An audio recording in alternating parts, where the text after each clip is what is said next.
thumbs up. All right. Good afternoon, everybody. Welcome back to Damn Good Average Bowler Podcast number 5. I'm your host, Dustin Capps. With me as always, this time behind the cameras, our very own Curtis Rideout. Thanks, Curtis. What's up, guys? As you know, the CEO of DGAB, Coach Mike Price. How you doing, bud? I'm really glad you're back.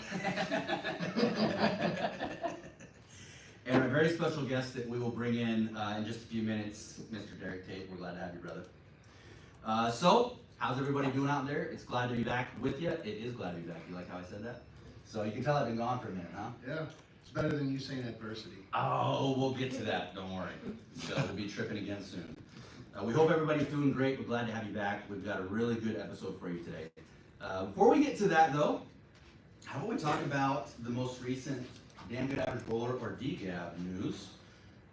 Mike, why don't you recap us with the first annual invitational Damn Good Average Bowler tournament that we had, what, about? November. November. It was in November. Even. So yeah, we had 48 bowlers. Bobby McMillan won his first ever tournament ever that he's ever, he's bowled many tournaments, but this was his first win ever. And you can check out episode 4 in all of its glory, minus my two friends, Dustin and Curtis. I tried to do it on my own, We're proud of you, though. and I felt good about it. I mean, the more I went back and watched it, I was like, hey, it wasn't as bad as I thought it was. Or I thought it was. Yeah.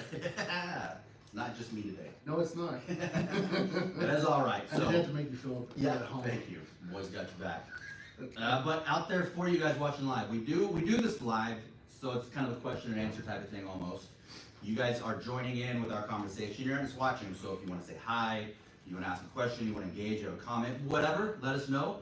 That's what our man Rideout's doing in the back. So shoot it out, and we will holler at you. All right. Zach is saying he can't hear very well. Could be his own thing. How can everybody else hear us? Let us know, please, if you can hear us, or if it's low, let us know what's going on also. So thanks, Zach. We'll get it figured out. Let us know if it's better. It's probably my iPhone 6S I still have after all this time. So we've had the first annual Damn Good Average Bowler invitational only, and that means you have to be part of that Sunday night league or a previous Sunday night league to bowl in that, hence the invitational. It was a lot of fun. I hadn't done a tournament in years, so it was one of my first in a while, but yeah, Bobby did great on that, killed it. It's fantastic for him to get a first time event win, you know what I mean? Mm-hmm. We'll ask you about that here in a second.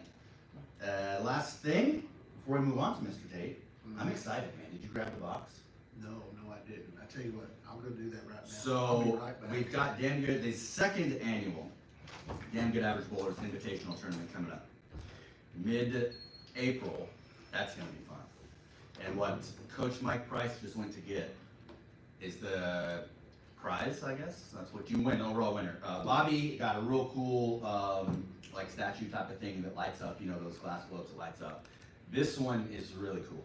So we're gonna tease it, we're gonna show you and let you think what it might be. Feel free to throw out guesses, but we're not gonna tell you right or wrong. He might, I don't know, he's a softie. But it's very cool. We have that coming up, I believe, mid-April. That's how much I know. But, so Derrick, brother, how you been doing today? We'll start with today. Pretty good. I mean, I can't complain. Yeah. So, no, I've been at home, Yeah. resting, because I knew I'd be here. Yeah. And I didn't know how long, so I'm like, I better let me just chill at home. Yeah. Let me rest up for these guys because I have no idea what I'm walking into. Yeah. No, we had a great conversation earlier this week, though.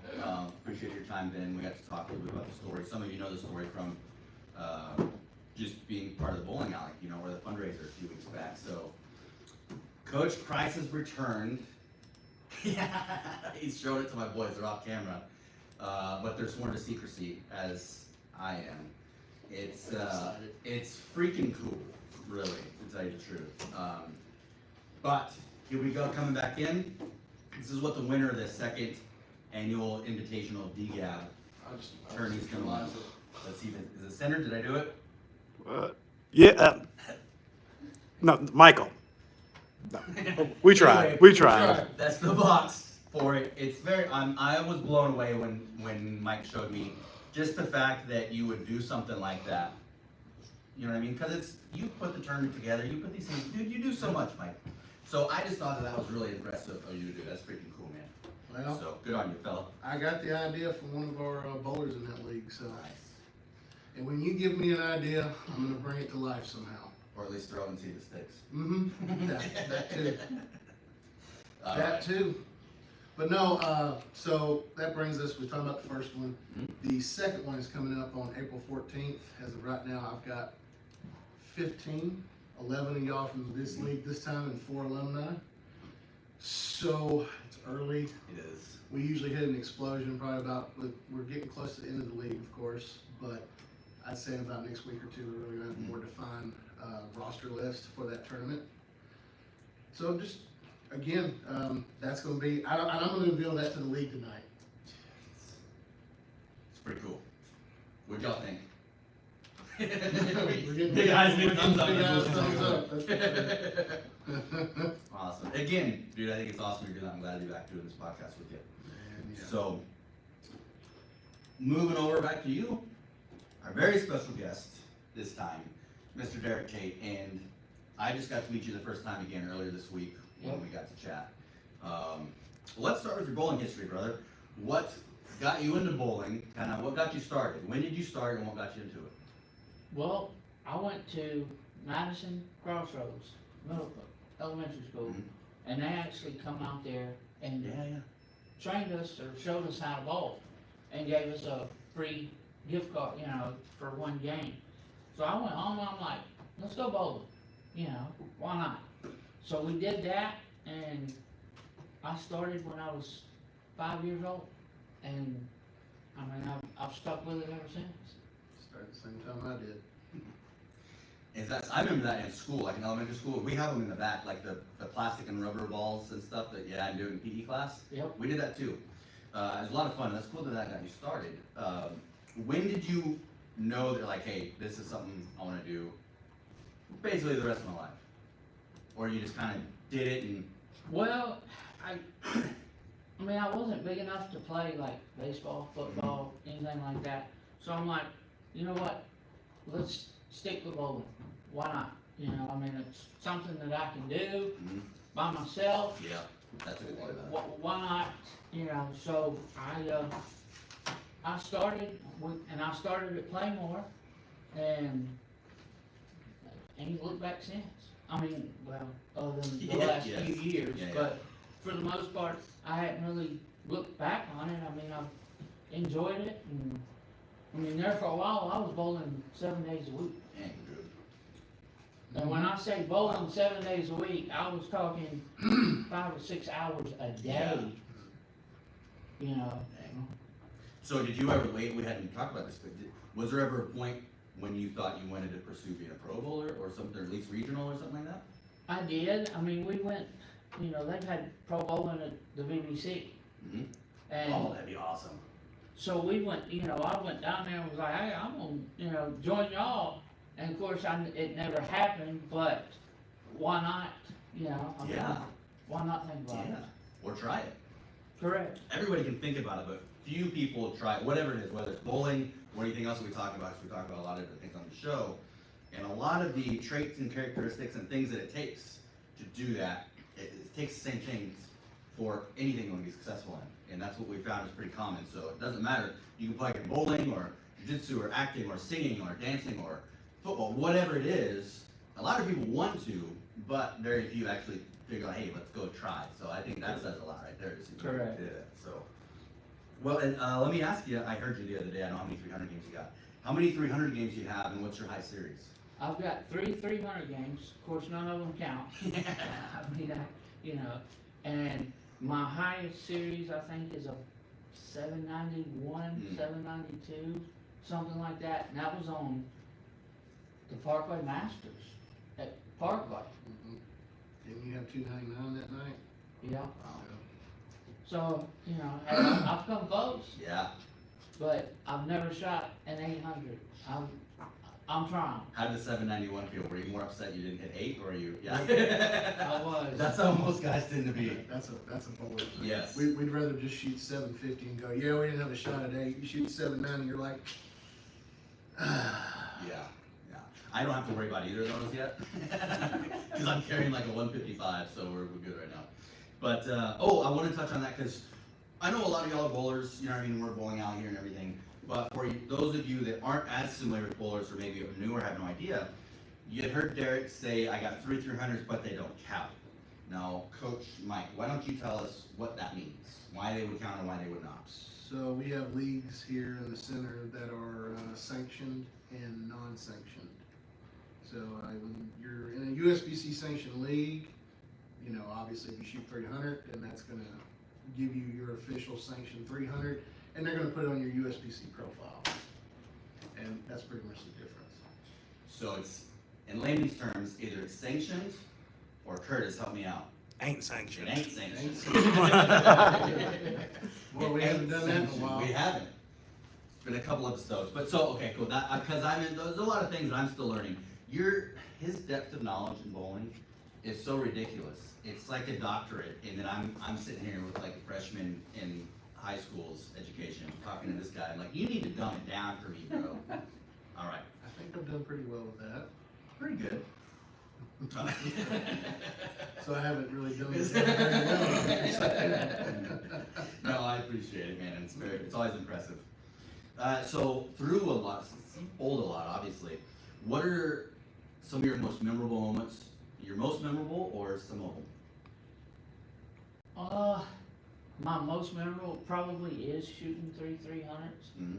You know, just because, I mean, it takes a lot Yeah. to shoot 300. You know, I mean, if I get up there for my 12th shot and I'm not shaking, I'm leaving my shit here and we're leaving. Just because, I mean, Yeah. you know, why not?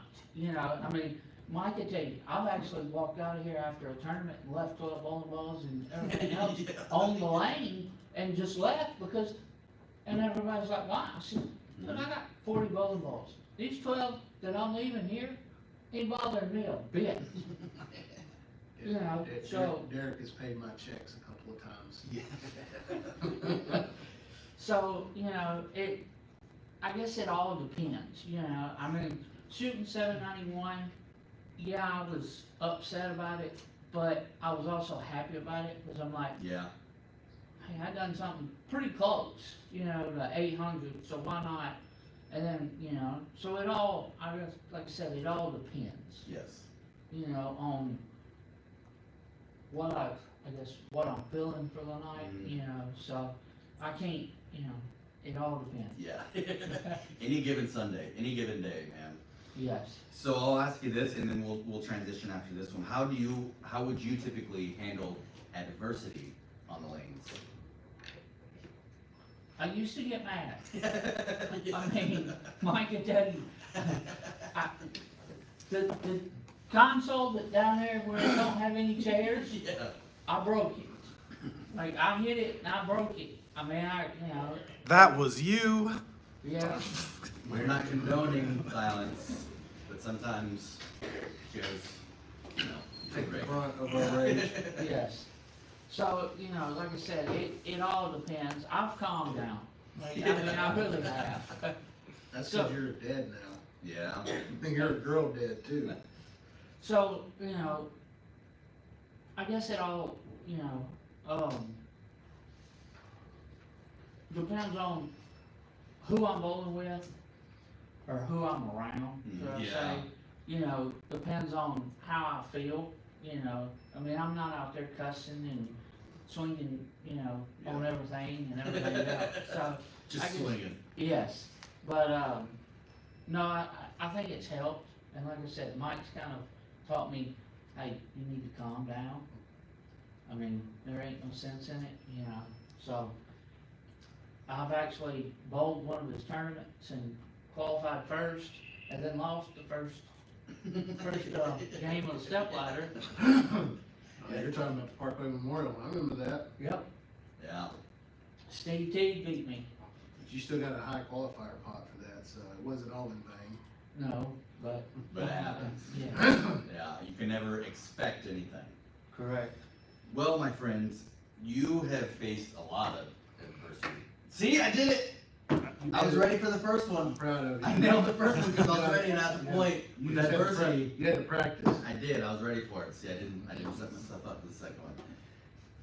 But on a serious note, in the past, about what, 4 years, you have faced a lot in your life. And you shared it with me the other day, and a lot of you know it, but why don't you take us to that day? It's gonna sound weird, but once you hear the story, take us to that really fateful day in the door frame when it all got started. Okay, I've actually had a spot on my back since I was 10 or 11 years old. And, I mean, it never grew, you know, I knew it was there, but it never grew. And then finally, I was at work one day and I was installing cabinets, that's what I did. And I hit the door casing, carrying a cabinet through a bathroom door, and I guess when I hit it, it started bleeding. I didn't know it. Nobody told me anything. So by the time I get home, I've got a blood stain probably, I have no idea. I'm gonna say it's probably at least 10 inches around. And my wife's like, are you okay? And I'm like, what do you mean? She's like, you've got a blood stain on the back of your shirt. And I'm like, no, I don't. I mean, you know, it's hot, you know what I mean? It's sweat, you know?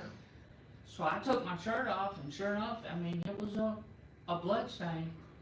So, we doctored it up, you know, put a bandage on it and everything. And then within 6 months, it had grew. You know, I mean, like, not just a little bit, but it had grew pretty good size. So finally, she's like, I'm gonna take you to the doctor, a dermatologist. And I'm like, okay, fine, whatever, you know. So we did that, and she was pregnant at the time. So it worked out, because I'm like, well, if I'm taking off while you're having the baby, let's just go ahead and have this taken off while I'm off work anyways, and we'll, you know, be fine. So 2 weeks, I think it was 2 weeks before Oakland was born, we go to the dermatologist, and she's like, so we're gonna have to take this off. And I'm like, yeah, I know. You know, and she's like, when? And I'm like, Oakland's being born on July the 20th, so sometime during that week would be perfect. And she's like, well, what about that Friday? And I'm, okay, well, how long am I gonna have to be out of work? 3 weeks. And I'm like, okay, Wow.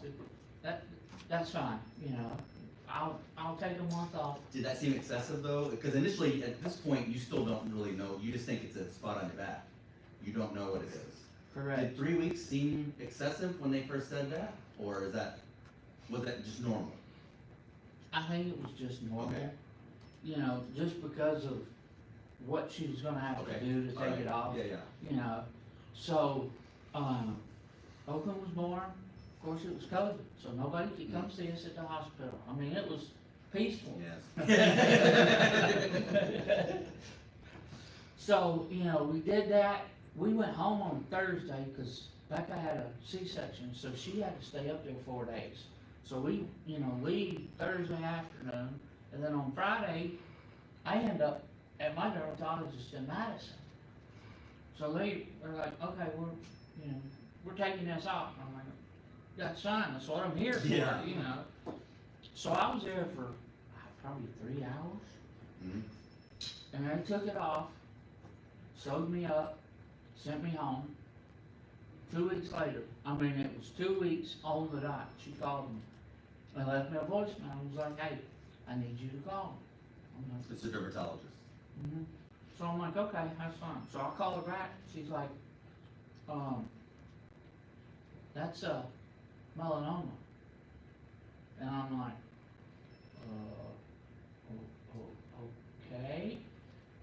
She's like, I'm gonna set you up with a surgeon, so that way they can take some more tissue and everything off your back, and we'll get you set up for that. So, I mean, it wasn't 2 hours later, he called me, And was like, hey, Mr. Tate, you know, we're doing this and this and this and that. And he's like, I need you to come here. And I'm like, okay, that's fine. So I went in and seen him, and when I seen him, he's like, I'm actually gonna send you to CCI and get you an appointment with them and let them do a PET scan to see if it's spread anywhere else. And I'm like, okay, whatever, you know, at this point, it's fine. So we went ahead and scheduled the surgery for him to go ahead and take some more tissue off my back. So I'm like, okay, that's fine. So by this time, I go to CCI and see Dr. K, or Dr. Katsugata, should I say. Sure. And he's like, I'm gonna do a PET scan and a brain MRI. And I'm like, okay, that's fine, you know, whatever. And he's like, you'll probably be here 3 or 4 hours that day. And I'm like, okay, whatever, you know. So we did that, and 2 days later, I go back seeing, and it had spread to my lymph nodes under my right arm. So I'm like, okay, and he's like, I'm gonna have Dr. I can't even think of the surgeon's name. I'm gonna have him go ahead and just take your lymph nodes out and everything, and I'm like, okay, that's fine, whatever, you know. So we did that, I think it was August the 21st is when they done my surgery, where they took tissue off my back, took Still my, back during COVID. yes. Took 4 of my lymph nodes out of my right arm, under my right arm. So I'm like, okay, that, you know, whatever. And then they put a drain in under my arm, which wasn't terrible. I mean, it was a little, I don't know, it was kind of like a bag, you know what I mean? So that wasn't bad, but, and then when I went back and they took the drain out, he's like, 2 of your lymph nodes come back as cancer, and one of them was the size of a softball. And I'm just like, okay, you know, at this point, I'm just like, whatever. So let me ask, cause it's been now, how long since kind of the door, so about a year, not quite a year of this so far? Since the door frame in the back? But my main question is, I guess leading up to this point, have you had a moment yet where it just kind of like all sinks in and it's just like, holy shit, like I have cancer? Do you have any of those moments up to this point? You know, or like the daunting or the weight of it, did anything like that up to this point or at that point? No, No. and I can't say that it has, just because, I mean, when I hit the door casing, that was 4 years ago. Mhm. You know, I mean, that was a long time ago. And of course, I mean, everything has happened since then. So it's like, I can't, you know, I can't go back and be like, well, maybe I should have done something different. Right. Yeah, I didn't mean to derail you from that, sorry, but I just wanted to know like up to that point. So they had pulled fuck man, a lymph node was, go back to your lymph nodes for us. But the Let me size pull of that, a yeah. softball, I mean, you're talking, Yeah. you know, That yeah. softball, Mhm. Just for context, how big are they normally? I have no idea, Oh, okay. Curtis. I Okay. mean, I'm saying maybe like that. Maybe I would guess golf ball. Maybe somebody out there that's watching, because we're a little busy right now with this stuff. We got all the computers and phones already going, or we look it up. That's a great question, Curtis. So if somebody, Zach, maybe you want to look it up, or if somebody else is watching, check. I would guess golf ball though, but somebody maybe let us know and we'll find out. But well, I'm not a doctor, but I can speak from the story with my dad. So when my dad was diagnosed with renal cell carcinoma, which is kidney cancer, they brought him in that day. They did his MRI in the ER because again he had his left side was entirely non-operational, and we thought he was having a stroke or he had a stroke. And as soon as we went in there, the ER doctor was like, I don't want to alarm y'all, but this could be cancer. And when you're in that moment with a loved one, I was just like, let's just get him well.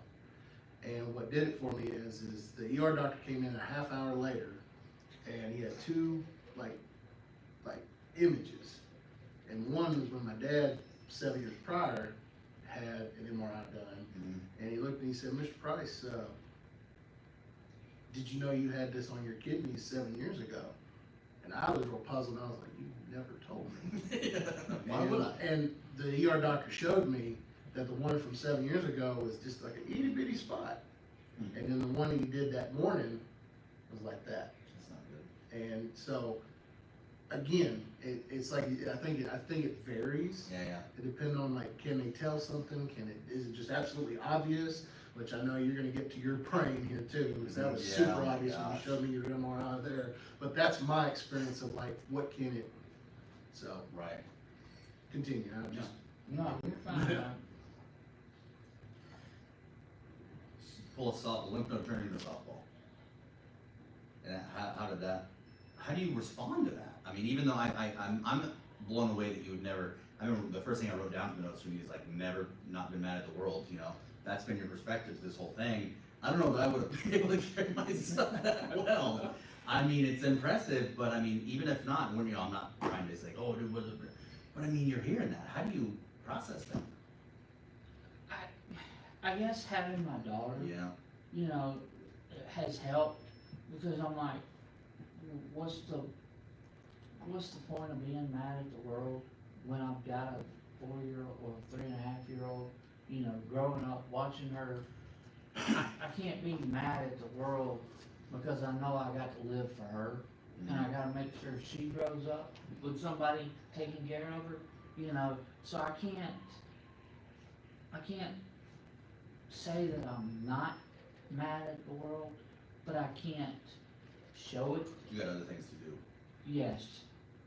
So it's like, I just, you know, I kinda have to take it like a grain of salt, you know, unfortunately, but that's just, it is what it is, you know, I mean, I don't know what else, how else to act, Yeah.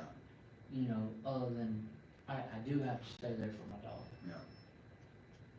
So it's like, okay, well, she's gonna have to stick with me, you know. So, He's stuck with you. You ain't dying yet. correct, yes. So, and you do come through a lot. We're up to they had done that the softball size lymph node, right? And so pick us back up there and let's move forward. So we got that all out, taken care of, and then it was probably 3 months later, maybe 6 months later, I had a brain MRI, and that's when they found the brain MRI, tumor. the tumor on my brain. So I'm like, okay, well, here we go again, you know? So we did that, and they're like, we can do radiation on it. I'm like, okay, well, that's perfect. How many doses of radiation? And he's like, just one. And I'm like, okay, that's fine, you know? He's like, I'll need you to come in, we'll have to melt you a mask to your face. I should have brought it. Yeah, that was cool. So, you know, I did that, and then I went to the Blackwell Tower, because that's where they have to do it at, because they can't do it at CCI. So I'm like, okay, whatever, you know. That's over here. Just keep going. So, we did that, and we did the radiation on it, and they were pleased with it. They're like, hey, it worked, we're good. So I'm like, okay, perfect, no problem there. Well, then it come into, I had radiation necrosis. So they put me on, Avastin, which wasn't too terribly bad. It was through an IV for 30 minutes every other week. Now, what's a Avastin, Derrick? It is basically, it's hard for me to describe it, but basically it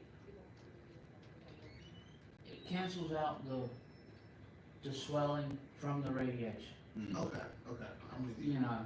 So it's, I can't say that it helps, Mhm. but it will, It's a part of it. part of it, Yeah. yeah. Does it help you keep it at bay? Okay. Gonna interject for a second. I was looking it up. They said an engorged lymph node considered large, the size of a golf ball. So Large one is a golf ball? yeah, that's considered abnormally large golf ball, and you're the size of a Softball. so like twice or three times that big. So I sound like an idiot now. You just get a Oh, little- right, it was like a golf ball, is what I understand. You were close, you were close. Close to a large. So yours was extraordinarily large. Thanks for looking that up, Curtis. That's, wow. Alright, so you're on that, you're on the Yeah. medicine, and Yeah, and I stayed on it for a year and a half. And it never, I can't say that it never got better. Mhm. Like it stayed swelled up, enormous. And so finally they took me off the Avastin, and I'm like, okay, so what's next? And then he put me on the chemo pills. And I'm like, okay, that's fine, whatever, no big deal. 19 pills a day Mhm. can be rough. That gets old. Yeah. That gets old. yeah. So, I'm like, whatever, I'll take it, so I was taking 6 Bractovi and 3 Mactovi in the morning, on top of Protonics, dexamethasone, I don't know, it was a whole, Yeah, that's a old. whole bunch, yeah. That's more than a cocktail. Yeah. Yes. Right. So we did that, and then finally it got to the point where I couldn't function. I fell out at my mama's I remember that. the night it snowed, or the week it snowed, Mhm. and she called my wife and was like, hey, something's wrong with your husband, he's over here acting a fool trying to climb a cat tree. Mhm. And I actually was trying to climb a cat tree. So my wife comes and gets me and takes me to Crestwood. So we get there and they're like, what's wrong? And I'm like, You're going out of to there? You're out of it? Yes, I am out of it. Like, I don't know what's going on. And my wife's like, you were actually trying to run down the hallway naked? Hmm. And I'm like, huh? She's like, yes, you had to go to the restroom and you actually pulled down your pants and went running down the hallway. Then what caused this? I don't want to get in front of the story, but It was, is it a mixture, like it's something, the side effect from all the meds had done something? no, it was, I don't know, what did she call it? Was this the entrance to find out about this with your head? No, it was, damn it, what was it? It could have killed me. Yeah. It really could have. Wow. And so they're like, oh, okay, we're just gonna keep you for the night, give you some fluids, give you some steroids, you should be fine. I'm like, okay, that's fine, whatever. Mhm. So we did that and they sent me home. And this was on a Wednesday night. Thursday, I ended up back at Crestwood. Mm.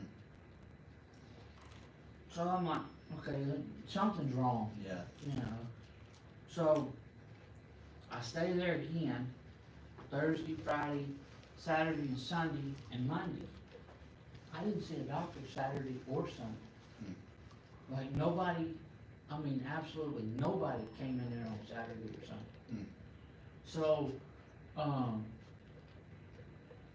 we leave Monday morning, like my wife pitches a fit Monday morning, which I don't blame her. So she pitches a fit and they send us home. And the doctor coming in was like, well, what do I need to see you for? We were monitoring you and we didn't see anything wrong.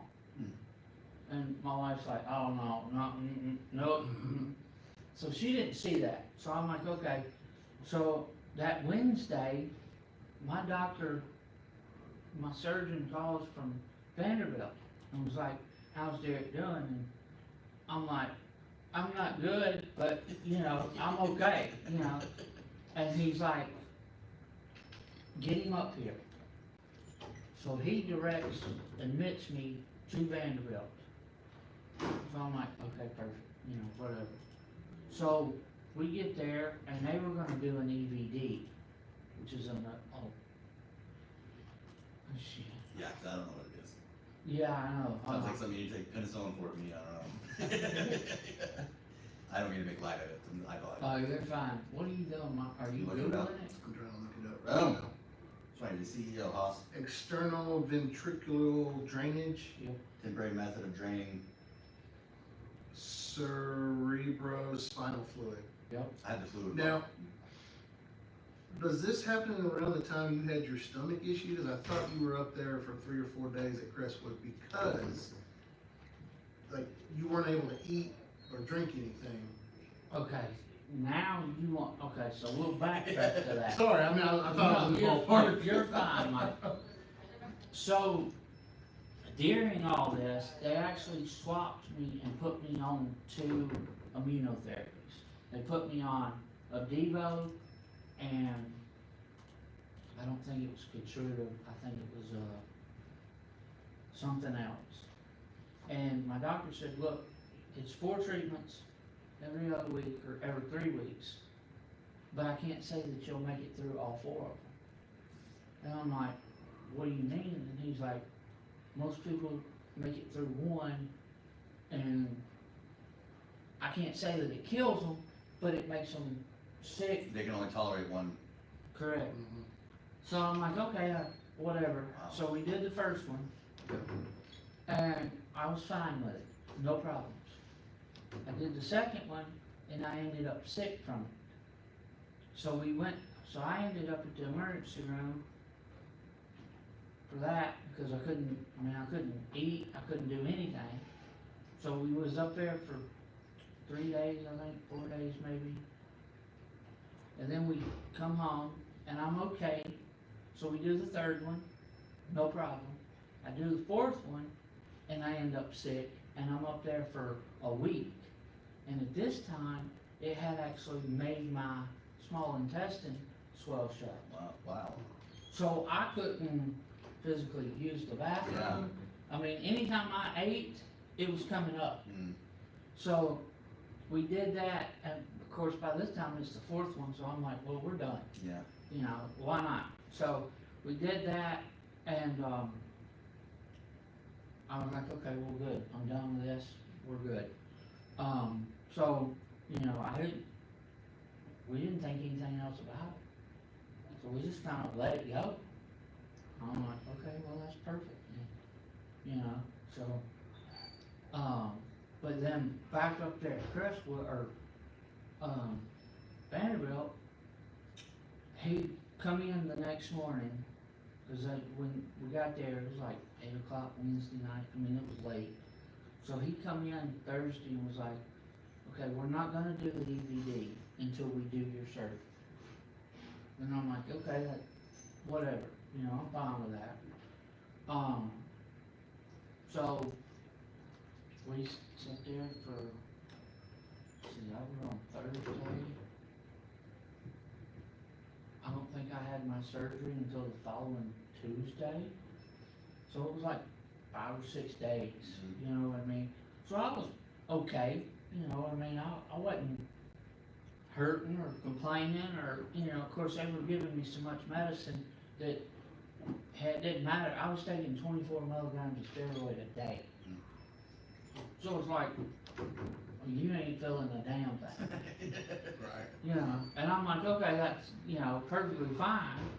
So we did that, and then we did the surgery, and of course I pissed him off because I was supposed to have surgery at like 6 o'clock that morning, on Tuesday morning. I didn't have surgery till 3 o'clock that afternoon. And of course, I couldn't eat or drink after midnight. So I was hungry. Yeah. I mean, you're pumping me 24 milligrams of steroid a day, and you're telling me I can't eat Yeah. from midnight to 3 o'clock? I mean, I then got out of my bed and was walking up down the hallway looking for my wife so I could get something to eat. Yeah. And he's like, No, you can't eat Why didn't they why did the surgery not at 6 a.m. until 3? because they have to, when they done it, I had to have an operating room and an MRI machine available. Well, the only reason why we didn't do it at 6 a.m. is because they had somebody up there that had been med-flighted in. Mm-hmm. So that took longer. By the time they got them all fastened up, straightened up, another one come in. So it's like, Just keep cutting in front of the line. yeah, so I'm just like, whatever, you know what I mean, Yeah. at this point.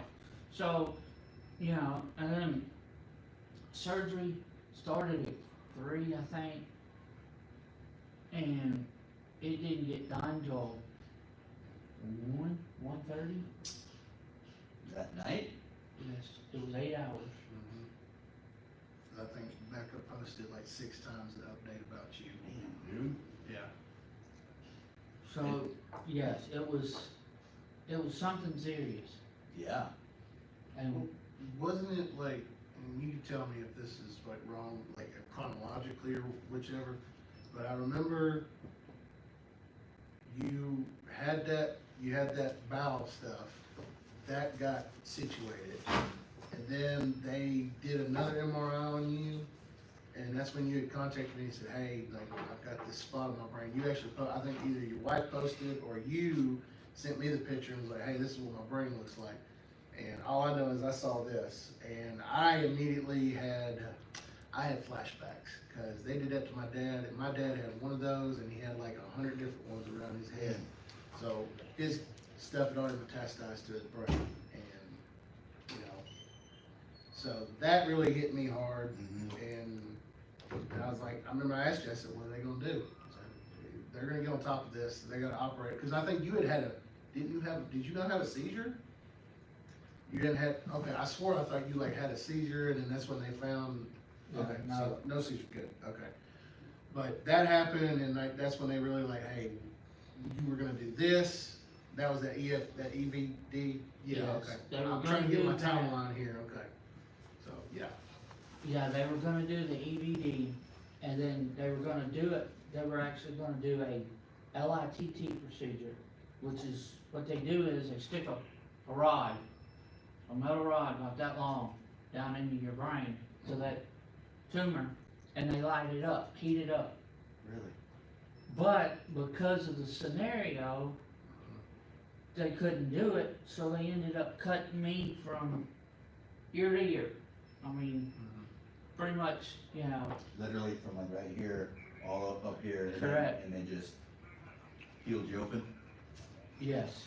So, you know, I mean, there's a dot somewhere on my forehead here, Mhm. and I've got one on the back of my head, Can see it. where they Yep. stuck, like pinned Yep. my skin Yep. to it, so he could get in there and operate on it. Mhm. So it was like, okay, this is not good, but hey, it is what it is. Yeah. So, you know, I mean, we shall see. I've got a brain MRI the 27th. But they did though, let's just complete that, they pulled it out of your brain, Yes, and they got all of it out, correct. okay, and then so they backed up, okay. But go ahead, sorry. Oh, you're Your fine. MRI coming up. Now, you did say, because we talked about this the other day, that you get the, MRIs, or you get the tests every so often for kind of indefinitely right now. Correct, to every check. 3 months. I get a PET scan every 3 months and a brain MRI every 3 months. Mhm. That's gotta be just like business as usual now, or is any of this Yeah, I taxing, mean- or you're just like, whatever? Yeah, I mean, it is what it is. Yeah. I mean, they tell me when to show up, and I'm here, let's go. I mean, it's ironic, because the thought that came into my head right now is like, that's a perspective of being successful in things. It is what it is, knowing to show up with what you're supposed to have, you know, and being there. And I mean, that's helped you, in a sense, be successful in winning through this, You know what I mean? Because you're winning because you're still sitting here and you're talking to us. Right. And you are a great dad for your little girl. She's adorable, by the way. I got to meet her the other day. You know what I mean? So you're successful at all of these things. And you've got the mindset the whole time of, I can't be mad at the world because I got stuff to do for my kid. It's not going to do anything anyway. One day at a time, basically. Sometimes one step at a time. Correct. You know? So I think that says a lot to me. From hearing your story, you know what I mean? That's a very admirable aspect of it to me. I had to throw that out because I had that thought in my head. But so the quarterly maintenance now at this point, so right now I'd say you're clear, essentially, I can't say that. of cancer, I guess. I mean, like you're don't necessarily have any spots right now or tumors or golf balls or anything like that right now that we know of. No, I can't say that. Okay. I actually have 3. I've got one close to my esophagus, one close to my spine, and one under my right arm. But they're not growing, they're not changing, they're not doing anything, Mhm. so we're just letting them go for the time being. Mhm. Because we know, I mean, what's the point of going in here and doing radiation?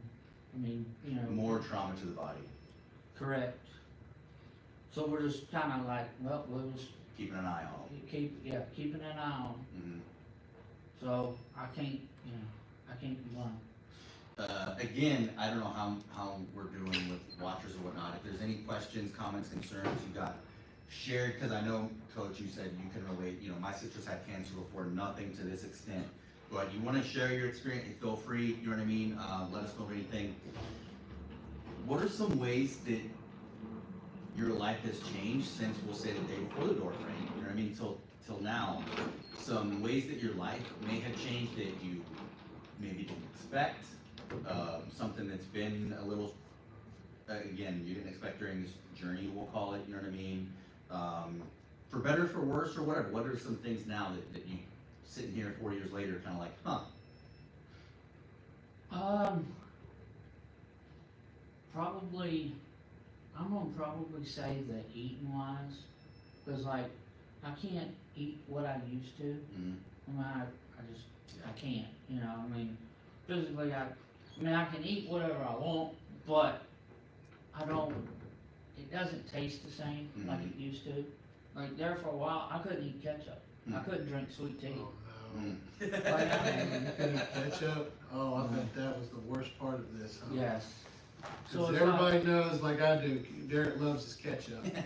He puts ketchup on his ketchup. I had a friend like that. I know those guys. So it's like, you know, and then not being able to drink sweet tea, it's like, I mean, now I can, since I've gotten over most of everything that went on, but it's like, what, you know, I mean, what's the point? You know what I mean? Like, Mhm. so it's like, you know, try to figure something else out, get something else, you know. So it all depends, you know, on, I guess, what I want and when I want it, you know, so I don't know. I can't say. Here's a question. When there's things you didn't take the same, is there anything you actually started to like afterwards? Like different foods that you didn't like before that you like now? No. I mean, well, no, not really. I mean, I'll eat more steak now. I mean, I've had an iron infusion before, or since all this has taken place. So it's like, I want iron, like steak, you know what I mean? Like I could probably eat a steak every day. Here's another. Did you put ketchup on your steak? No, I ate it with Thousand Island. Still better than ketchup. I don't know how to Don't respond. do that. Don't do that to me. I don't know how I to know respond to that's a that. knock to me. It's a knock to me because I put ketchup on my steak. I don't put ketchup on any of you think. Your world, right? That's right. You're in my world 1-1 now. I steak shame people. I do it all the time, and I have no shame about it. Do what you gotta do, man. I'll shame people that ain't. What's been, let's see, What's been the most challenging for you personally through this? Probably going to all the damn doctor's appointments. I mean, you know, you gotta think, I did 6 weeks of radiation. That was every day, 5 days a week, 6 weeks. That was rough.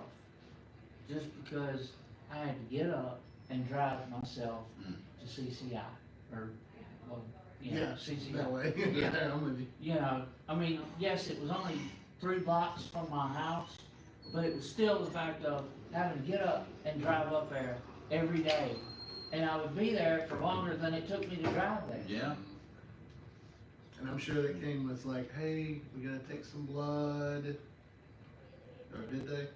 No, You got I one? mean, they did that when I had my treatment, Yeah, so. I'm just saying like how many times you got pricked with a needle and. How many times? Oh, gosh. How many times have I gotten pricked with Yeah. a needle? No, I'm just saying that in general, like I'm. But yeah, take a guess. Probably. I would probably say over 2 weeks for 4 years. So, I mean, you gotta think, and when I say they're taking 7 or 8 containers of blood from me at a time. So you're talking a whole bunch of blood Mhm. at one time, Yeah. and like I said, every 2 weeks. Mhm. I can tell you it was August of 18 and my dad, he was like, I really don't want him pricking me today. And we had already found out he was stage 4 terminal, and I said, he won't touch you. And that nurse didn't like me that day. Mhm. My stepmom was like, Michael, I was like, no, he's not getting touched. So again, more power to you, man, because I'm a bitch when it comes to needles. I can handle needles fine, but I don't know that I could handle that just much. You know what I mean? Because that's a lot of tactics. We're not talking about just on your body physically. One, it's extreme trauma to your body. You know what I mean? All the different stuff to deal with. But I think what I would have crumbled first was my mental and emotional state. That's a lot to deal with. You know? And of course, I had a port put in. I mean, Yeah. What is this? it's a port, so that way they Oh, can. yeah. So that way, you know, Yeah. they can just, they stick it, they take blood from it, and we're done. You know what I mean? Of course, now that I'm not doing the immunotherapy through the AIV, I'm just letting them stick me in my arm. Because I can't have anything out of my right arm, Mhm. because I don't have any lymph nodes. So my arm will swell up, you know? Yeah. I mean, if I bowl, I have a sleeve, my black sleeve that I wear. But now it's just like, I'll just go ahead and just poke my left arm and be done with it, Yeah. you know? Why not? So, Find a vein. Yeah. yeah, good luck on finding a vein, you know what I mean? I'm the same way in the left, yeah. So you bowling again? When's the last time you bowled? I mean, not necessarily like you're on a league or something, but I mean, are you able to, He did start Friday nights, and then your Yeah. ad happened, and then yeah. I Yes. think it was only like 2 weeks into it, wasn't it? Yeah, you didn't really get a good start, and then all that stuff started happening. So no, I haven't. I mean, I didn't even bring my stuff with me today. Yeah. So it's just like, you know, whatever. You tried at our fundraiser. Yeah. I was like, there's no way. I mean, I tried it 3 weeks, was it 3 weeks after my fundraiser? And I was on my knees when I got to the foul line, Mhm. and I'm like, nope, I ain't. you just want to throw a ball at Friday, you got home from Vandy. I understand it though, that'd be tough that'd be another one of the hardest parts, the things that you can't do anymore, you know? Is that a long list, do you feel like, or is that just not as No, much? I don't think it's actually that long. I think it's more of not being able to bowl, Mhm. you know, throw a bowling ball, not being able to go fishing. Mhm. That's pretty much it. I mean, I'm back driving again, so that does make me feel pretty good. Yeah. So, you know, I can't complain there. I mean, other than that, I don't really, I mean, going up and down my steps to get to my apartment's rough, Pretty taxing. yes, cause it's 18 steps, Mhm. but we're fixing to move, so hopefully that'll be Yeah. out of the way. Yeah. Man. So let me ask you this, Derek, throughout this whole, journey, like what's taxed you the most? Like what's this? Probably, I'm gonna say probably just all the damn doctor visits. I Just mean, because- yeah, I mean, it's been like one after another. Like this week, I've got physical therapy on Tuesday. I got an MRI on Wednesday. I've got 2 doctor's appointments on Thursday, and I got a doctor's appointment on Friday. And it's like, And this is coming up next week, you said? Oh, goodness. Is that fairly normal? Like you had at least have a doctor's appointment or a couple to a few a week, you think? no, I really don't. I mean, other than that, it all depends. Usually it's about every 3 weeks, and I'll have 1 or maybe 2, but other than that, I won't, they're not that packed. Mm. So it's not terrible, Yeah. it just, Just ongoing. yes, It's like it a happens, never ending story. correct. Yeah. It's like you're just wishing for the monotony to be broke. I can tell you this, like I said, another thing is like going to the appointments, again, I can't speak for how my dad felt, but I could say as a family member trying to support during that time, it was very taxing, so I can only imagine how these visits have felt. Yet you're the one having to go through the process. Correct. Yep, cause like I said, I mean, I've done 6 weeks of physical therapy, I did 6 weeks of radiation. I mean, it's been one thing after another for 4 years, 3.5 years. So it's just like, can we just, can We just take a break. can we just take a break? Yep. Let me ask you this, so, okay, you're going through these processes where things have gotten put at bay. And I've noticed that's when you're calling me going, I need a couple of 14-pound balls, buddy. We drill them for you, you get back into the swing of things. Like, how did that feel? It felt good. I enjoyed that. Did you actually enjoy it? I Not did. getting frustrated or anything? No? You're just glad to do it, huh? Yeah. That bring a feeling of normality back a little bit, It did. and like a sense of accomplishment almost. Like, Yes. yeah, I bet, man. And then the frustration. No, you gotta understand, like, with Parkway, he wasn't mine. He's there all day. Yeah. It's like, one of my best memories of you, me, and Lawyer, we had just expanded the shop.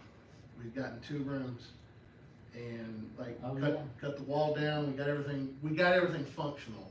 And you came in that Saturday and he was like, I got a lot of great ideas we could do with this. I said, I do too. And we put everything on paper, and Lawyer just happened to be there that day. And it was at 10 in the morning. We started this whole project. I worked my shop 4 hours. We locked the doors, and me and the Lawyer made the shop how we wanted it. Nice. And we didn't get out of there till the next morning. And what I hated about it the most is it's 2.5 weeks later, Parkway burned. Mm. And it was just like, we did so much work on this. But it was just one of those things too. It's like, that's just one of my most favorite memories of me, you, and Lawyer getting in there and making that stuff work. 'Cause it was great. Yeah. And then I And threw there was the a lot guy, of Friday nights down there too. yeah, and then I threw the guy out head first. Yep. Yep.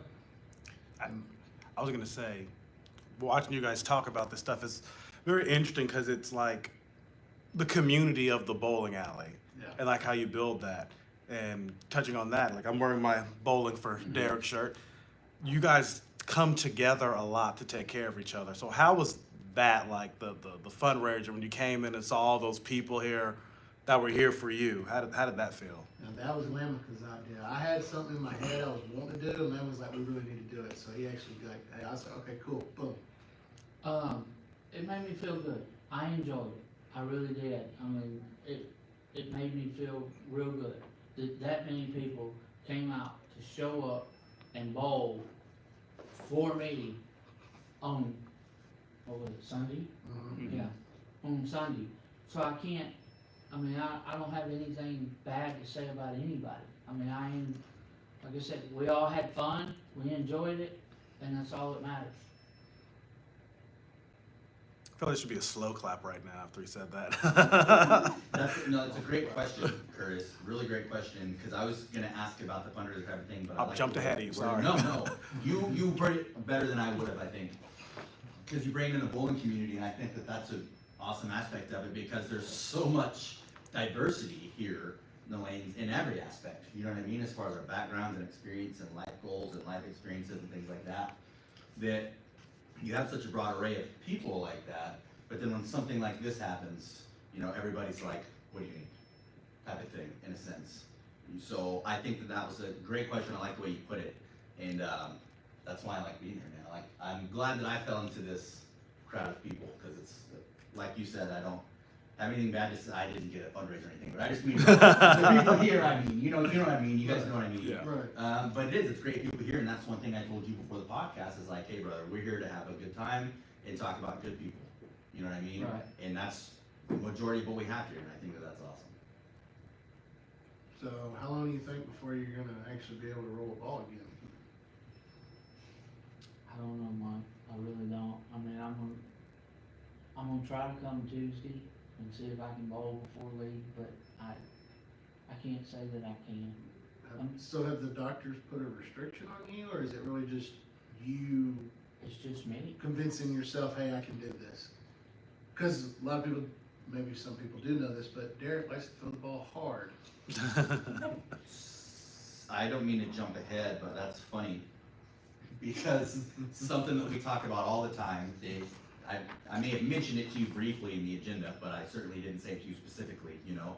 But what he just talked about what he's doing, and we talk about it all the time, and it's part of resiliency. It's from the military, Master Resiliency Training Course from the United States Army. We talk about it all the time. So you have to be self-aware in order to self-regulate. You are very self-aware of your capabilities and limitations, and you're regulating that. So I mean, I think that that's a perfect example of what we say all the time, is self-aware to self-regulate, and you're doing it without even that verbiage, you know what I mean? But that's absolutely what you're putting into practice, and I think that that's very important, especially when you've been through as much as you have. So it sucks and it's hard. Yes. That part is difficult, because that takes more discipline. Yeah. It's easy to go out there and just grip and rip, because I want to throw, and now you're tore up again. That's the easy thing to do. We do that typically when we're young and dumb, and which we all were, I'm sure. But I'm now not you're old. good. You're still young and dumb. Now you're just, how old are you, Chris? I am 33. Anyway, no, but I think that that's, well, but I mean, what about a 13-home ball? No, I'm just kidding. I'm kidding. You know, I mean, I don't know. I really don't. I mean, Yeah. I'm not. I mean, I might try 13 pound ball, but I don't know. I'm just messing with you, dude. Busted balls. Well, I've personally witnessed this guy throw his shoulder out. Yeah, I believe it. Did he keep bowling after that? Yes, I'm Because you bowlers are It's probably crazy. good that you're not going for a while, Well, this was at Park much Lake. as it sucks. Yeah, Yeah, no, he this was- literally threw his arm Oh, out. no, I believe it. Yeah, yeah. That's what happens when you leave a 5'7" and get frustrated. That's why you don't get frustrated. I've been having to tell myself that a lot lately too. You guys, you talk to yourself on the lanes when you're bowling, when you were bowling, would you talk to yourself? Yeah. Do you talk, in your head? Do I? Or talking? Do I cuss at myself a lot. Oh, yeah. That's Oh, yeah, I think we all do, really. It's funny, man. Hmm. You watch bowlers, they're talking. It's just it's amazing how much this game really is mental. Oh, It's yeah. more mental than physical. Mm-hmm. And I'm gonna take us into the next spot, because we've kind of naturally evolved there anyway. One of the things that we started with first episode, is that when we started with self-accountability? It was, The Coach's Corner? it was the first episode of the new year, so I think it was episode 3. Okay, early on, we had talked about self-accountability. If Yeah. you've watched the shows, you've heard us talk about that. And just from speaking to you earlier this week and listening to you today, like, you're almost the epitome of self-accountability. You know what I mean? It's like, because it would have been easy again to go, oh, woe is me, and blah, blah, blah, and just get washed away in the wayside of all this stuff. But again, you said that, like, no point in being mad at the world. I got stuff to do. It is what it is. I'm gonna show up when I'm supposed to be there, and I'll deal with what I gotta deal with. You know what I mean? Right. And that's, because again, right here under it, I've got sort of the ability to adapt. And that is certainly not the life that you were used to. Correct. You were used to carrying countertops through door. You're used to doing stuff, manual labor, bowling, whipping the ball. You know what I mean? You're used to that stuff, and now you can't do those things. Correct. Whether you see that coming or not, you have to have the ability to adapt. A lot of people do not, and when we cannot adapt, I mean, it's almost like you adapt or die. You evolve or die. You know what I mean? And you, again, been very successful in this journey. It sucks, and it may be like, how would you be successful and call that successful? It's like, well, to me, your success story is sitting right here. You know what I mean? You've done fantastic with it, and I mean, that's awesome to me. I don't know if that makes sense or not. No, it makes perfect. Okay. It makes perfect sense. And I just want to tell you, I'm really glad you're here. All right. I'm so glad you're here, bro. Me too. I have met you twice, and I feel like I've known you longer than that already. You know what I mean? Because we were joking around a little bit today. It was not so much a serious conversation before, but we were talking about stuff. But today has been a little bit more relaxed today. We're joking around, laughing. So I have to agree, man. I don't know you that well yet, but I mean, I'm glad you're still here, and I'm looking forward to seeing you around in the future. You know what I mean? And I can tell a lot of people feel that way just by the turnout you had at your fundraiser. You know what I mean? And the support that you get, and we appreciate you sitting here today. I'm glad you have the ability to sit here today with us. You know what I mean?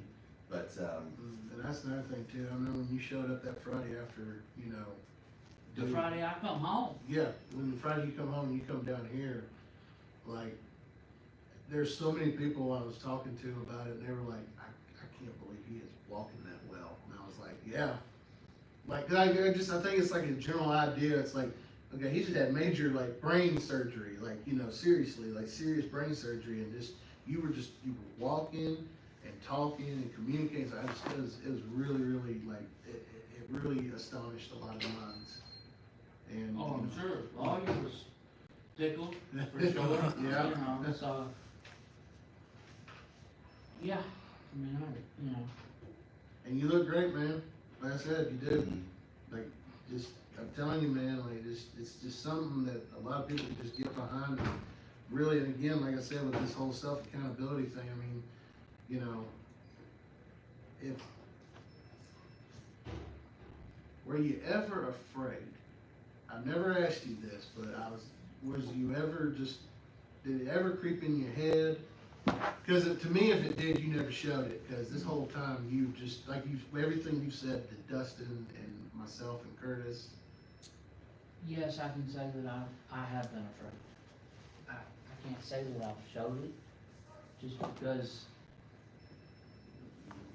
why should I show that I'm afraid? But, yes, I have been afraid. I mean, when they talk about, a brain tumor and, all this, you can't help but, oh shit, what, are we gonna be able to take care of this? So you kinda start thinking about, is it really gonna affect me, more so than it should? It's hard to know that. So I can't say that I've not been afraid. But in turn, it's just feel like it's giving you a bigger appreciation of Yes. like the things that once were like small and insignificant, just, like they shouldn't bother me anymore. And that's the line right here. Something else It's like from it. it's like I'm reading. I know, mind. control, but this one, I mean, that's controlling your emotions real time. That can clear your line of sight, or, you know what I mean, undo the fog of war, whatever you wanna call it, cause it's real easy to let emotion walk on the bowling alley. Emotions are gonna cloud in judgment. Mhm. And we talk about that, it's like you just said it, our local pro just said it, it's like, the hardest part of bowling is the mental aspect. That can be the hardest part of life. Yeah. Is the mental and emotional aspect. That's tough to do. So by controlling your emotions, real time, you're putting yourself in check. You're saying, hey, I can be scared to death. We may not, basically. We don't know. But what other choice do we have other than to take another step? Take another step. You can take another step with a clenched elbow. You can be scared to death and be stepping. I was just telling my boys last week, what's the definition of courage? Is being scared to death but saddling up anyway. That's from the John Wayne. Everybody should know that. But that's exactly what it is. You can be terrified, but, and I like how you said it too, it's like, I'll tell you straight up I was, but why should I show it on the outside? What good is that gonna do to anybody? What good is that gonna do to my kid, to my friends, to my wife, to my family, to them, because they're carrying, and that was something I wanted to ask too, that you don't necessarily have to go into it, but how was that strain on, obviously you could bear it, you have bared it, you know what I mean, you've carried the weight. But we'll say to your family and those around you, your support system, how did it bear on them? My wife's taking it hard, I'm not gonna lie, I mean, she has taken it real hard. My mom's taking it real hard, but I think I've showed them that you don't have to take it that hard. You know, you're fine, we're okay, I'm still here. So, you know, as long as I'm okay and we're still here, or I'm still here, shall I say, you can't really be mad. That's very interesting, cause it's I think, in a sense, I know what you mean, I can relate to you on that. Like, after you go through something like this, I mean, I don't know that you would call it a near-death experience, but I mean, something like this, it's like, you even said yourself, like, are we gonna be okay from this? Am I gonna live from this? Are we gonna be okay? You know what I mean? When you go through something of that caliber, I related in my head to, I've been on multiple combat deployments and things like that, and when you deal with things like that, when you've experienced something like that, that death is potentially more involved than just driving down the street. You know what I mean? When it's commonplace in cancer and war and those things, and you have experienced that, and now you're back on the other side, maybe in regular life, just civilian world, this or that. It's funny because it's much more difficult to get riled up about the small things. Because it's kind of like you said, it's like, it is what it is. It's it's spilled right there, but guess what? We can just clean it up. That's nothing. The mundane things become nothing after you've experienced, you know what I mean, that type of stuff. So does that make sense? Mm-hmm. I think it's like you had said, you appreciate certain things a lot more too. But other things don't bother you near as much, because it's like, that's insignificant, that's an insignificant trouble or problem. You're absolutely right. It's like I said, that when my dad lost his ability to walk, I woke up, I might have been hurting, but I was like, damn it, I can walk. And it just gives you a greater appreciation for those things that, you know, you've been accustomed to since you've learned them in your life, to be so independent of yourself on. I have a question. So, Michael asked you about if you, with the fear, and you said you didn't show it. Was there anybody that you did show it to like, to maintain your mental health, to like, how was your mental health through it? And did you have, great question, and did you have outlets for that? Yes, I mean, I showed it to, you know, 2 people, but that person I worked for, and it was who I installed for, so he kind of knew, you know what I mean, what was going on. From the beginning. From the beginning, and then one of them was a neighbor, so he kind of knew, you know, what was going on.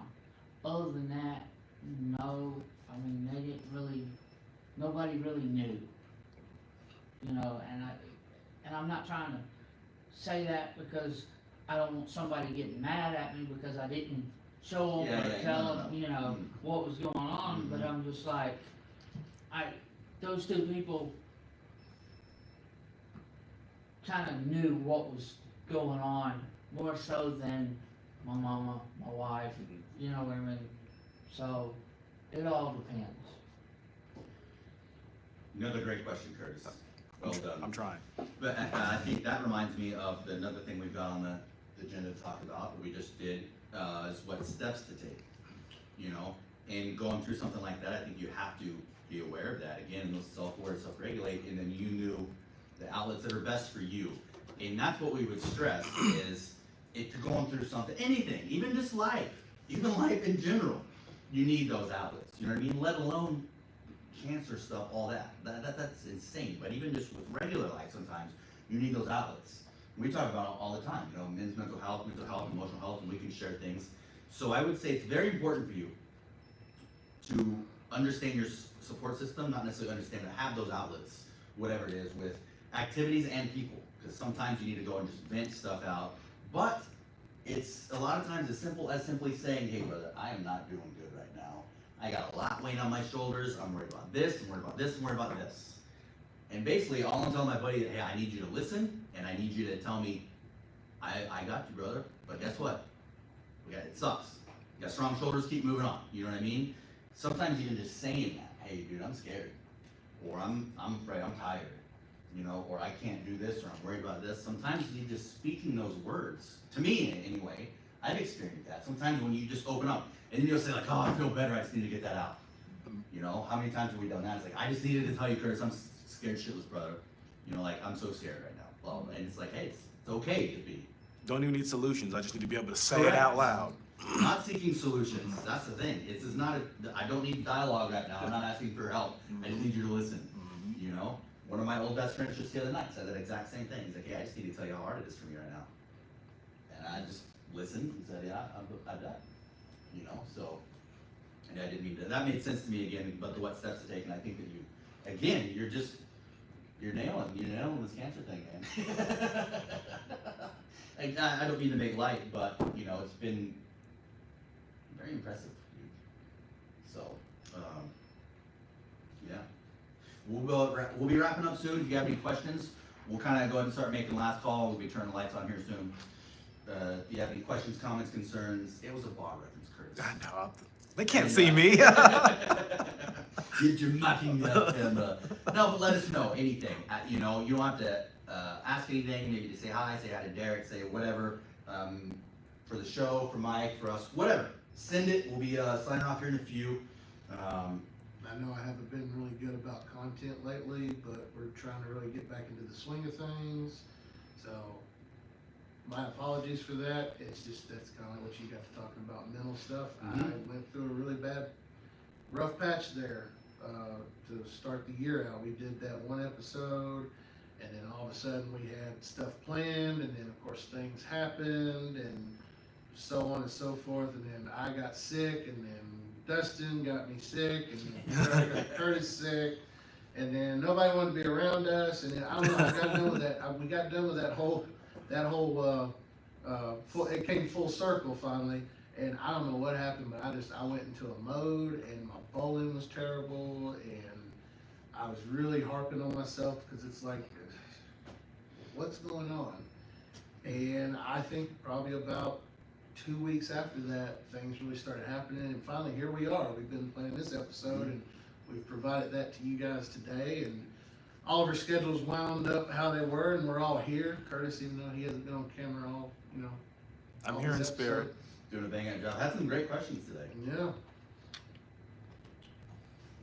But no, it's just like, so we're trying to get back into the swing of things. I will tell you that, I don't know, what'd you say, Derrick, about your 790? It's more frustrating than shooting 750. Yep. Well, just so you guys know, my first impressions of the effect had a very positive effect on me. 792. I shot 792. Pissed away at 800, but it's okay. I had 792. So, hammer effect, yeah, I'm gonna like that ball a lot. Nice. You can stop by the Bowling World Pro Shop and see me. I still want the Black Widow 3.0. You're gonna want the effect. Really? Both. You got it! Well, if you make a deal, we could do some negotiating. We'll do that off camera. Huh? Combinate, I could bundle things. How much for both? Minimum retail. I got you. Yeah. No, I know. I do really want that ball though. I'll have to check out this new one. Damn you, Michael. You're right. That's damn good. Damn good, you, Michael. Yeah. Do you want to touch on the upcoming events we have for DDI? What we got going on coming up, brother? Like you said, we're just getting back into it. We appreciate y'all's patience. You know, not that anybody cares. I want to bring Derrick in on this. So, you know, my scratch sweepers have been on sport shots, very difficult sport shots, pro patterns. Derrick, your experience. Talk about bowling on these more difficult patterns. A sport shot or a pro shot is gonna be a lot different than a house shot. I mean, you're gonna have to get up there and hit your mark every time. How If you- different, Derek? If you don't, you might shoot 100 a game. You know, a couple weeks ago, Matt Clayton come out here on the goal line and shot a 99 his first game. I'm just saying. That does not surprise me. No, but like when you bowled on it, what did you think for the first time? It was tough. I mean, it was hard. Don't get me wrong. Yes, it was very difficult. So hey, they got more power than I do because I won't do it. Well, I bring that up because like I said, we just got done wrapping up our fall-winter season. We had our top 32 last week. I wanted to make a big deal about it, but again, everybody's busy and I'm only one person, so. But no, Tony Churchy, 5 tournament wins, Wow. including the top 32. We went into, we did a little different, bowled of 3 games, had a top 5 step ladder. So Tim Nolan beat Ocean Clayton in the first step ladder final. Then the second match was Tim Nolan and AJ Landis. AJ had it all the way up until the 10th frame, and we were on dual patterns, and he was on the long pattern, and he split. It's 2, he shoots 169. So Tim outlasted him 170. Outlasted. And then, of course, he ran into the timeless wonder, Tony Churchy. Tony shoots 2-0. He shoots a $130 because, I mean, again, Tim's wrist, he was like, my wrist is hurt. I was like, totally understand that. And in the final match, Tony beat Michael Robbins 230 to like 140. So he took home $400. I paid out the top 8. We had 30 people show up. Had a lot of alternates. A lot of tournaments were going on where people weren't able. Like some of the champions weren't able to make it. Some of the people in the points weren't able to make it. I was going deep into the alternates. We got down to like the ones with 50 points. Yeah. So a lot of and Tim was one of those. He came into it and he had a really good showing. Then we started the new one today. Most impressive set in sport bowling I've seen since we started doing these scratch sweepers. Travis Cathy had a 742. 742. Yeah, he went 250, 220, 250. And he could not, his last game, he had the front 7. He was just absolutely obliterating the pocket. And it wasn't even close. And the bad thing about it is Jeff Heath shot 679. And that was impressive in its own right. He's like, I shot 680, and I'm not even going to sniff first. But we paid out 3 spots today. Our very own Nicholas Delgado was 3rd. He held off Austin Irwin by 6 pins to take the 3rd place check. Boy, Nicky. So this new spring summer session, we're doing the first 6 weeks, again, including today, on pro patterns that work double points. Then after that, I'm bringing out all the hard sport patterns again that I know you guys, if you bowled on it, you know how devious they are.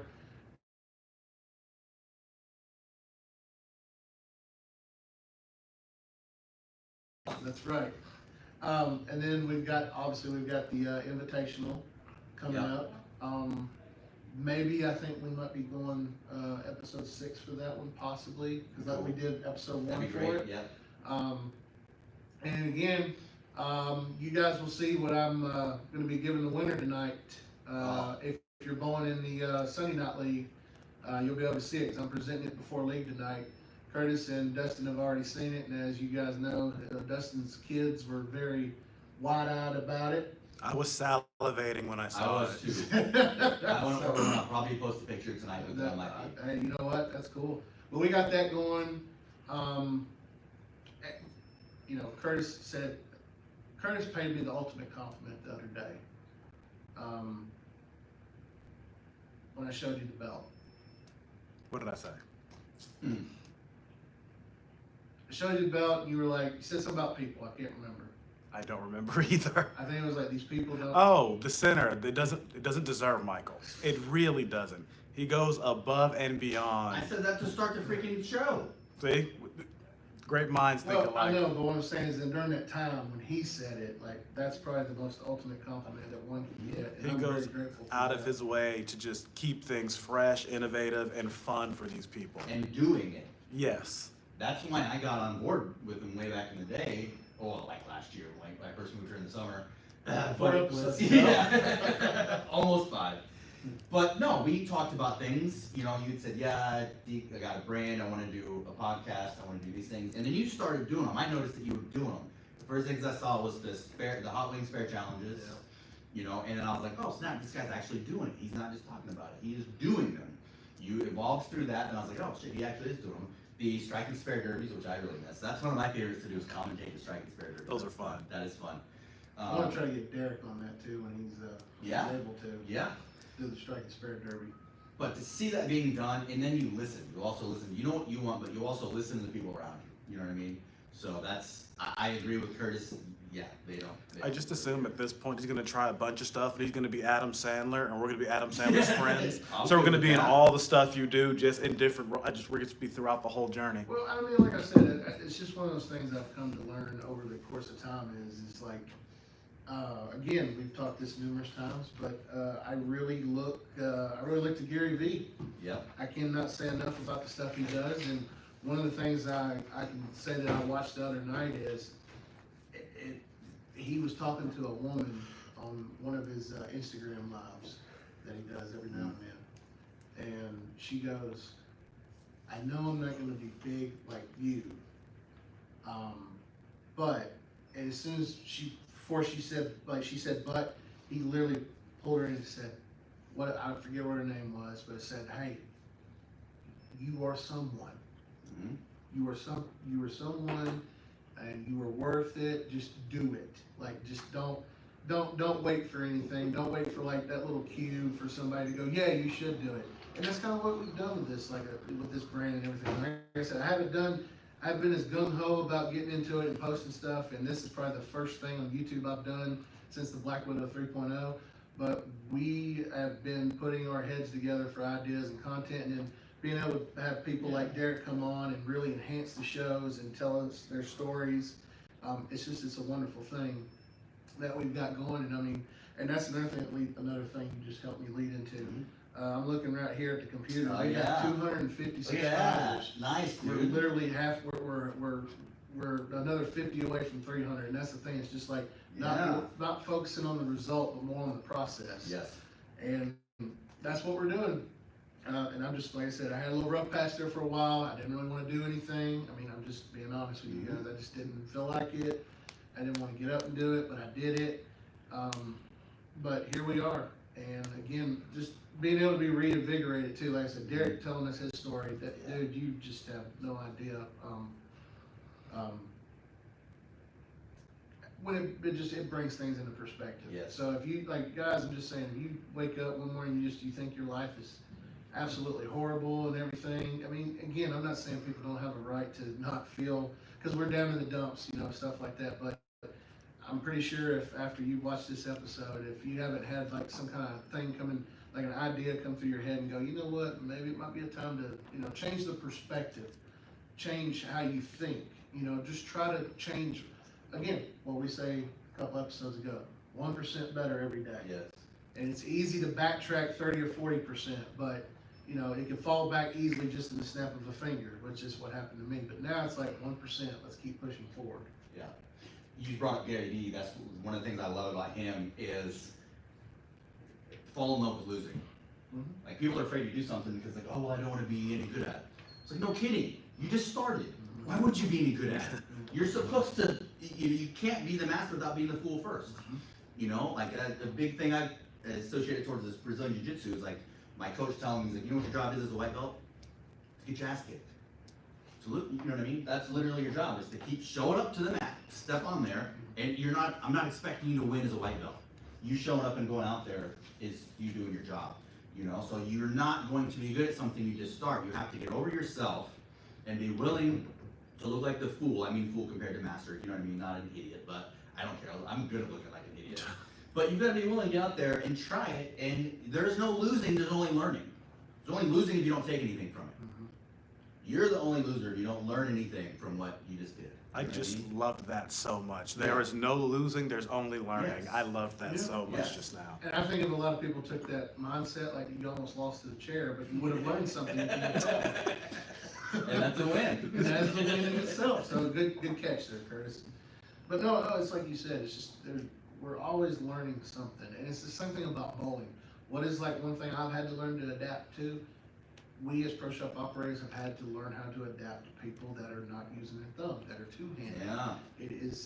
It's not, and the thing about it is, if all the traditionalists got together and was like, I don't like this is terrible for the sport, blah, blah, blah, they give every excuse in the book, I hate to tell you guys, it's here to stay. Mm-hmm. So we might as well try to learn something from it. Oh, yeah. Like, I saw a video the other night of Walter Ray Williams Jr. Walter Ray Williams Jr., if you don't know. I absolutely don't. I just watched that too. All right.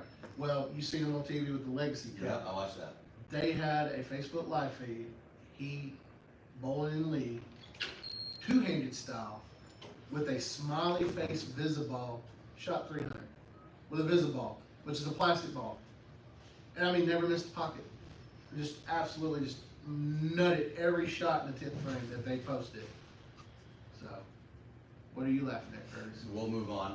We'll let you know. It's another one. We gotta slice together a montage of stuff by the time we're done. I love Walter Ray because that dude is so, isn't he literally a genius level?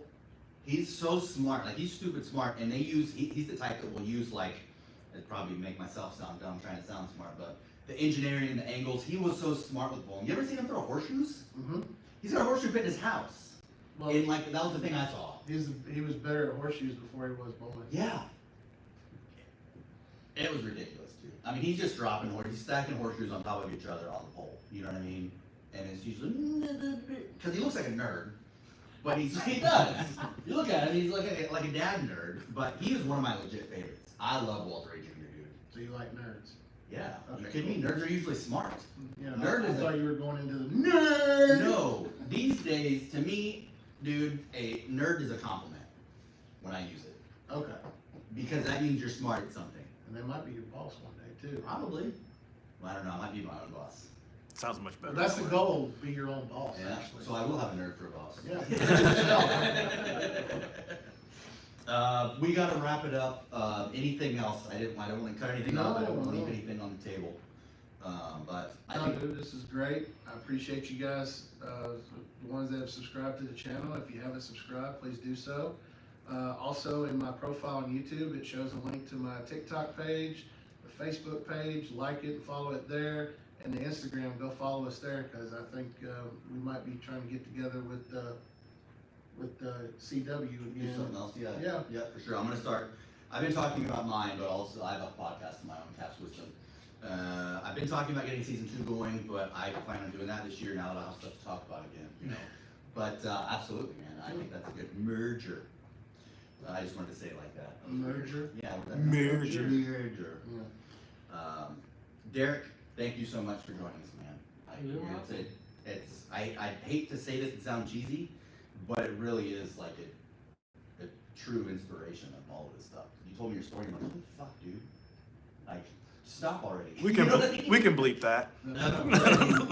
No, it's like that one time you get to say it. Yes, PG-13, you can say it once. That was it, I had dibs on it. That was planned in the script, just to emphasize the point. Wink, wink. But no, dude, seriously, it's an amazing story. You're an amazing dude. We appreciate your time, thanks for being on the show, and like Mike said, for all of us, dude, we're glad you're here, man. So, closing thoughts, Curtis, before I take us out? I mean, you just took the words right out of my mouth. You said everything I was going to say, so. Sorry. Sorry. He was really looking at you going, Yeah. Thought of that? No, I'm just kidding. Michael, you got anything final stay thoughts? tuned tonight. Again, he's gonna have, you're probably gonna do a video with me presenting Oh, this. yeah. Yeah. And Curtis, I can already wipe the drool off your face. Yeah. It's awesome. It's really cool. Yeah. I told him when I saw it, damn, you just costing me a lot of money. Now he wants to get one for the show here. Yes. He was I like, do. I'm going to buy one tonight when I get That's what home. that's what I'll do it for. Is I'll use it for the show, Yeah. but it'll stay in my bedroom. Oh, okay. That'll be mine. I'm In the like, background oh, during your I'm just Instagram kidding. Yeah. feeds. Oh yes, I need something for the back of the wall. There you go. Nice, making things happen. Look at that progress. You know, I have a lot of great ideas, Dustin. The problem is most of them suck. You could have said most of them don't stick. No, Because they suck. no, I was quoting George Carlin on that. Oh, yeah. That's another genius. No, for real. Hey, thank you guys. As always, Derrick, thanks for coming on here, telling us your story, man. Like I said, man, I'm glad you're here, bro. I love you, man. Absolutely. So for the last time, for Curtis, CEO Michael Price, your host Dustin Caps, and our guest Derrick Tate, thank you for joining us, everybody. Stay tuned because there's more DGAB coming at you.